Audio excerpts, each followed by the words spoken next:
Have you ever wondered why the universe avoids absolute chaos?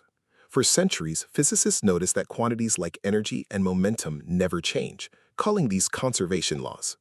But for a long time, they were just observed facts, not truly understood. The reason the universe keeps track of these quantities is a deeply profound mathematical proof. This is the story of Noether's theorem, the single theorem that rules all of physics.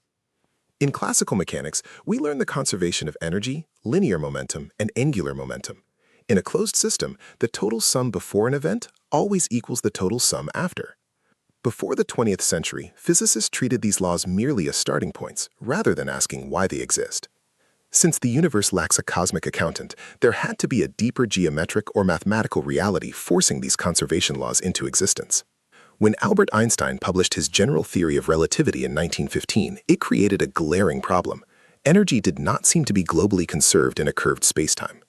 The greatest minds in physics were stumped, so they invited a brilliant mathematician named Noether to help. Overcoming immense discrimination as a woman in academia, Noether used her unparalleled genius to completely rewrite the foundation of physics in 1918. She proved that every conservation law is simply the mathematical consequence of an underlying symmetry in nature, and showed exactly why Einstein's curved universe played by different rules. In physics, a system is symmetric if you can shift it, rotate it, or wait a few hours, and the physical laws remain exactly the same.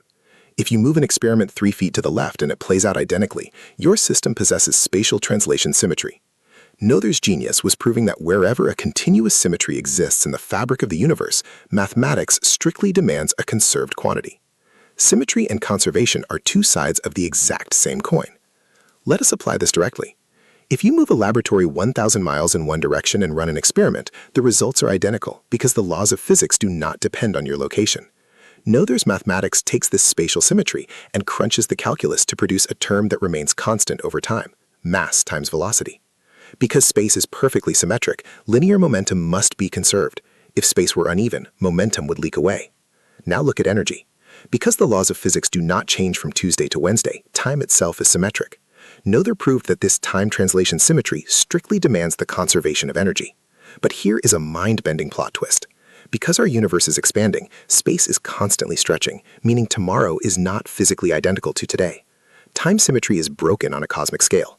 This leads to a shocking conclusion.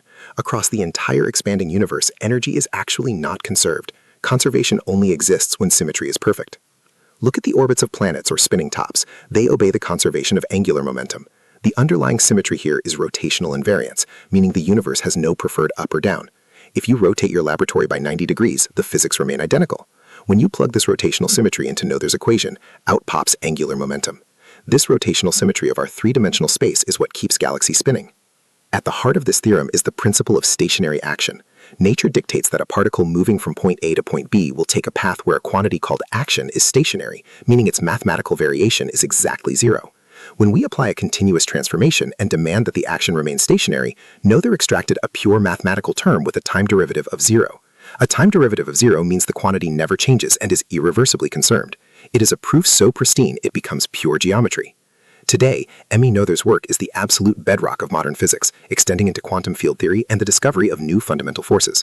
For example, the conservation of electric charge comes from phase symmetry. Every time we discover a new symmetry, her theorem hands us a new law of nature. It proves that the universe is not a random collection of rules, but a highly structured masterpiece of mathematics. References include Classical Mechanics by Herbert Goldstein, Symmetry and the Beautiful Universe by Leon M. Lederman and Christopher T. Hill, and Noether's Theorem and Symmetry by P. G. L. Leach.